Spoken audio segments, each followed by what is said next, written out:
கர்த்தர் வாக்கு பண்ணிய கானான் தேசத்தை சுற்றி பார்ப்பதற்கு தெரிந்தெடுக்கப்பட்ட பிரபுக்களின் பெயர் பட்டியல். ரூபன் கோத்திரம், பிரபுவின் பெயர் சம்முவா.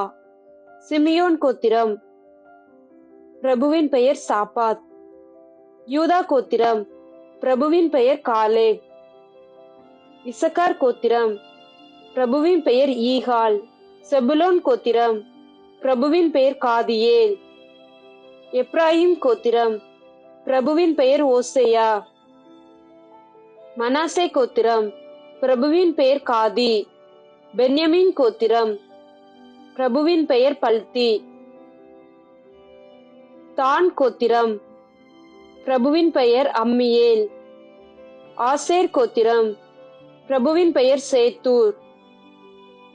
காத் கோத்திரம், பிரபுவின் பெயர் கூவேல்.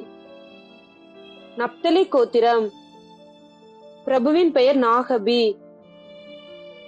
கர்த்தர் கொடுக்க போகும் வாக்குத்தத்த தேசத்தை குறித்து ஜனங்களுக்குள்ளே நற்செய்தி பரப்பினவர்களாகிய எப்புனையின் குமாரனாகிய காலேபும் நூனின் குமாரனாகிய ஓசேயாவும் கானான் தேசத்துக்கு செல்வார்கள் என்று கர்த்தர் வாக்குரைத்தார். நூனின் குமாரனாகிய ஓசேயாவுக்கு யோசுவா என்று மோசே பெயரிட்டான்.